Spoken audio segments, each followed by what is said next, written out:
मंदिर में थे पूरा टीम के साथ। ऐसा लड़का कैसे स्टेज पे हजारों लोग के बीच सम्मानित हो रहे हैं और एमराल्ड शो में सम्मानित किया जा रहा है, और उस सम्मान को पा करके वो एक बिल्कुल ही भाव विह्वल हो गए थे अपने माता पिता के बीच में।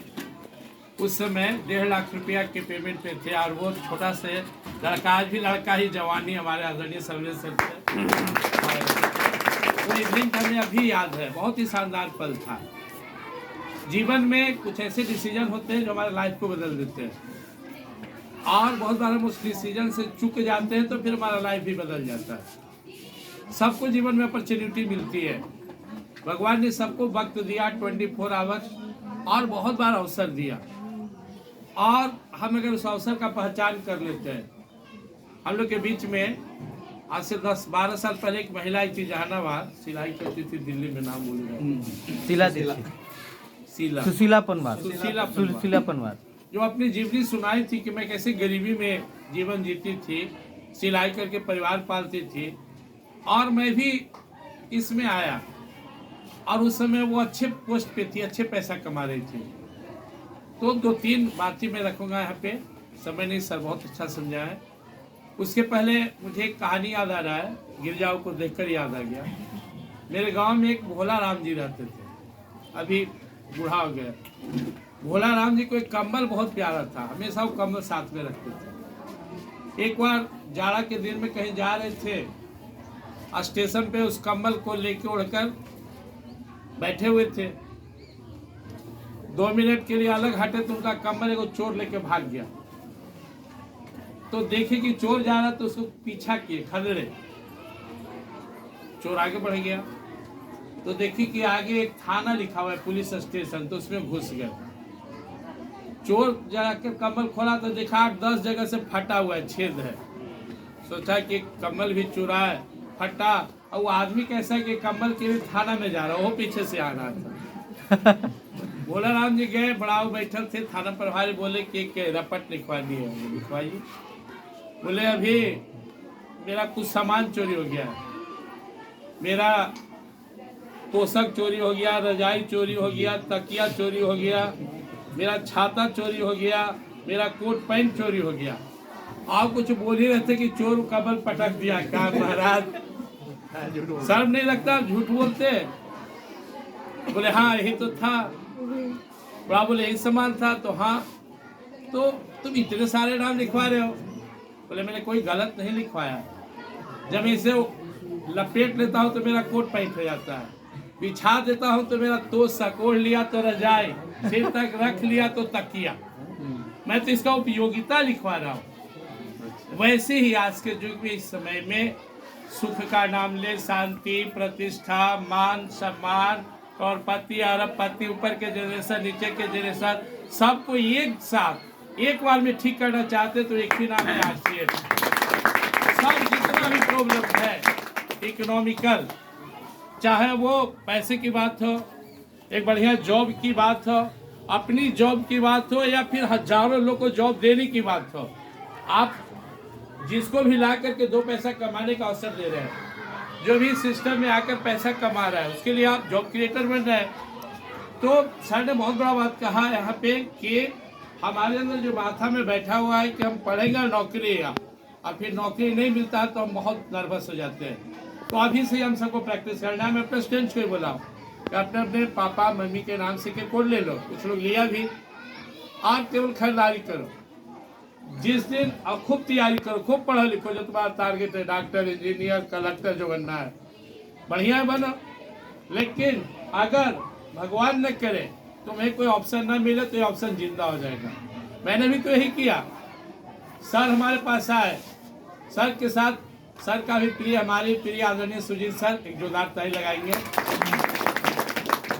कहा गया है कि बड़ा की संगत करने से लाभ ही लाभ होता है। सर का हमसे प्रेम था, सुजीत सर भी मानते थे।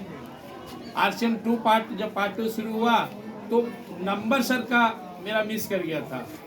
फिर मसौड़िया और रेड क्रॉस आए, और मैंने बिना देर किए, क्योंकि मुझे मालूम है, शुरू से मालूम था, आज भी मालूम है, सदा मालूम रहेगा, वर्क और मेहनत कम बेसी होता है, लेकिन मुझे यह मालूम था कि आरसीएम देता है, लेता नहीं है, सिर्फ देता है, कुछ लेता नहीं आपसे।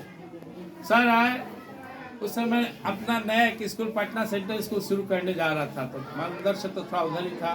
फिर मैंने देर नहीं किया और जितने मेरे इष्ट मित्र थे मैंने सबको बुलाया और एक साथ हम लोग 10 लोग ज्वाइन किए।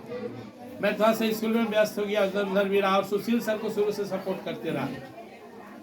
10 आदमी जोड़कर इग्रामा में अपने वाइफ को ज्वाइन कराया और वाइफ का V-Leg में मैं काम कर रहा। मैंने सुशील सर को सपोर्ट करने के लिए अपने इनके नीचे 50 से ज़्यादा का वहाँ भी टीम है, बड़े अच्छे अच्छे लोग हैं, अलग बात है। तो मुझे समझने में नहीं लगा, और आप अच्छे लोग से दोस्ती रखेंगे तो आपके साथ हमेशा अच्छा ही होगा।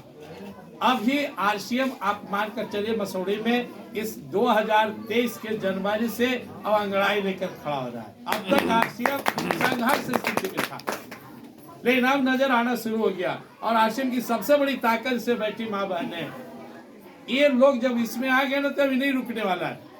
क्योंकि सबसे बड़ा प्रॉब्लम क्या है कि जो घर का सामान ये लोग यूज करते हैं, अगर पुरुष 1000-2000 का सामान लेकर चला जाए तो घर में बड़ा माथा पच्ची होता है, ये तेल सरसों था ही, ये क्यों लाए, ऐसा क्यों किए। लेकिन जब हमारी माँ बहनें समझ रही है ना तो इसको दौड़ने में देर नहीं लगेगा।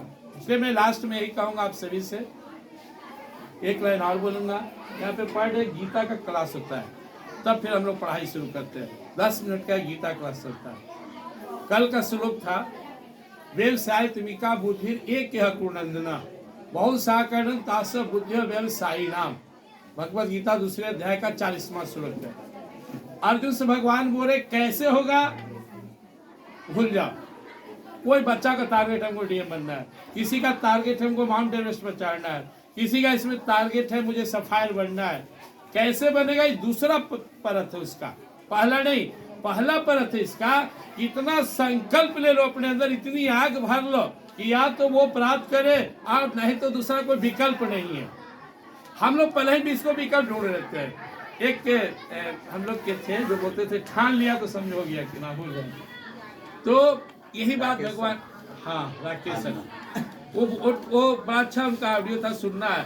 ठानना मतलब समझो हो गया, वो समझाते थे ठान लिया मतलब हो गया। तो भगवान श्री कृष्ण कहते हैं व्यवसायत्मिका बुद्धि, जो अंदर का व्यवसायत्मिक बुद्धि मतलब संकल्प शक्ति, एक यह कुनंदना, अगर एक हो जाए मतलब जिस संकल्प का विकल्प नहीं, मतलब हुआ कि छत पे चढ़ जाओ और कूद जाओ, और ना कूदे तो फिर कोई ना कूदे तो बैठे रहो, तो वहां पे विकल्प ना हो, मतलब हमको चाहिए ही चाहिए। वो जिनका सुशीला पनवारी का आप लोग नाम ले रहे थे, और ऐसा बहुत सारे राजा भैया जिनका दोनों हाथ पैर नहीं था, और बहुत सारे लोग, गिरजा बाबू अपने जमाना में मॉडल थे वहां।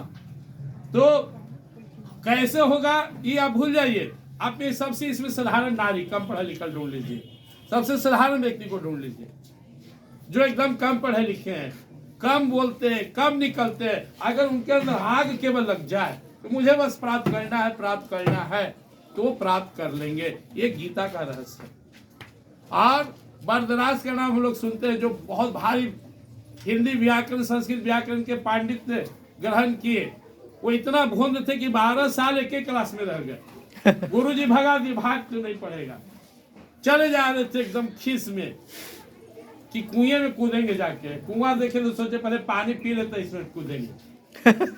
तो जब किनारे बैठ के तो कैसे पानी पी, तो देखे कि सारा कुआं का चारों तरफ टूटा हुआ है। कैसे टूट गया, तो दिमाग में आया ये राशि सी पत्थर टूट गया तो इससे भी ज्यादा बूंद है। फिर वापस आए, गुरुजी एक मौका है, फिर आ गया 1 महीना। वो लड़का जो सबसे क्लास का बूंद था, इस दुनिया के संस्कृत व्याकरण लिखने वाले पानी नहीं बने। तो आपसे कैसे होगा, आपके अंदर 7 बॉडी है। ये स्थूल शरीर में पावर नहीं होता है, इसके अंदर जो सूक्ष्म शरीर है, इंद्रिय सेंस ऑर्गन हमारा, इससे शक्तिशाली होता है। तो इसके बाद मन का स्थान, इसको कारण शरीर कहते हैं। उसके पीछे बुद्धि है जिसको महाकारण कहते हैं। उसके पीछे हंस है जो चित्त का अवस्था होता है। उसके पीछे अस्मिता होता है। ये छठा में आग लगता है कि मुझे प्राप्त करना ही करना है। साधारण कद का है कि गांधी जी में आग लग गया कि मुझे हर हाल में अंग्रेज को भगा देना है। लोग हंसता था कि भगा देंगे, भगा दी कि नहीं भगा दी? Yes sir. आपके अंदर का संकल्प आपसे वैसे ही काम करवा लेगा जैसे आदरणीय समरेश सर का संकल्प जगा और इनको उठा के ऊपर परत तक पहुंचा दिया। अंदर वाला कुछ जगाइए, और इसी को जगाने के लिए मीटिंग में आइए, भीलवाड़ा जाइए, लीडर के संपर्क में रहिए, प्रोडक्ट यूज कीजिए, और अपने आप से कहते रहिए कि जब तक मैं सफल नहीं हो जाएंगे हम रुकेंगे नहीं। बस ये आग आपसे करवा लेगा। आप अपने आपका ये आम शरीर नहीं करेगा, ये क्या है बेचारा, ये तो खा पी के सोए वाला है। तो आग अंदर लगता है, अस्मिता छठा शरीर में, वो अगर जग गया तो आपका काम हो जाएगा। इन्हीं शब्दों के साथ और आप सबको बहुत बहुत धन्यवाद देते यहाँ पे आए हैं, सर को भी बहुत बहुत धन्यवाद देते हुए, जो मसौड़ी में उस समय जब जैसे कोई गर्मी के मौसम में और एक रेड़ का पेड़ लगाए, एक छोटा सा पौधा कोई लगाए और उसको जिंदा कर दे, वैसे ही जब बिल्कुल निगेटिव माहौल था तो सुशील सर को पकड़ के और लोग को पकड़कर आरसीएम का बीज यहाँ पे सर बोए, इस उम्मीद के साथ। बड़े लोग कौन होते हैं? जिनको उम्मीदें बड़ी वो बड़ा होता है, जिसका सोच बड़ा वो बड़ा होता है, जिसका संकल्प बड़ा वो बड़ा होता है। सबरे सर उम्र में छोटे हैं, संकल्प से बड़े हैं। वो आज जो यहाँ इतने सारे लोग बैठे हैं, आज से 5 साल पहले देखे थे, और आज के बाद अगले 5 साल बाद जो यहाँ 50,000 की भीड़ होगी वो भी उसी दिन देख लिए। उस भीड़ को प्रकट करने के लिए लगे रहे, और आज आपके सामने रिजल्ट पॉजिटिव आ रहा है। आप सब खूब आगे बढ़िए, हमें अच्छा लग रहा है, और हम सबसे जो बनेगा सहयोग करेंगे। हम सुशील सर को बोले कि संडे को संडे, इस बैठक के बारे में तो हमको पूरा पता भी नहीं था, बाद में जाने। लेकिन खैर कि आपका यह स्कूल, आप अपने यह स्कूल भी आपका है, और यहाँ के बच्चे का, यहाँ का पढ़ाई भी आम स्कूल जैसा नहीं होता है। यहाँ 3 ही विषय पर हम लोग का फोकस रहता है। कभी अगला मीटिंग था 7वां 8वां में पढ़ता है, उसे 12th तक का कोई भी साइंस का डेफिनेशन पूछ सकते हैं। हम लोग साइंस खत्म करा देते हैं 6 से 7 में, 400 डेफिनेशन साइंस चुनवा के 1 घंटे टीचर पढ़ाते हैं और 1 घंटे रटवाते हैं। ऐसे ही मैथ और इंग्लिश 3 विषय पर हमारा फोकस रहता है। यहाँ के बच्चे आम बच्चे नहीं होते, ऐसा नहीं कि मेरा स्कूल है तो मैं बोल रहा हूँ। आप यहाँ कोई भी गार्जियन, कोई भी व्यक्ति किसी भी क्लास के बच्चा को 1 2 3 4 5 उठाएंगे, अपने क्लास से कई क्लास ऊपर का क्वेश्चन का वो जवाब देता है। इसलिए ये लोग बच्चे समझा कर नहीं लाए, इस मानसिक रूप से बहुत परिपक्व है। सारे लोग पढ़ गीता क्लास करते हैं। हमारे स्कूल के हर बच्चे को हम लोग जुड़ो, कराटा, घूमना फिरना, सबको हम लोग बोल्ड बनाने का प्रयास करते हैं। हर बच्चा हमारा स्पीच दे सकता है। हम अगर यहाँ बैठ जाए, हम लोग को बुलाना शुरू कर दे तो हर टॉपिक में घंटों बोल सकता है। तो ये आज के बच्चे हैं, और इन बच्चों से भी मैं कहूँगा कि थोड़ा समझना समय को और आगे बढ़ना। जय हिंद, जय भारत, जय।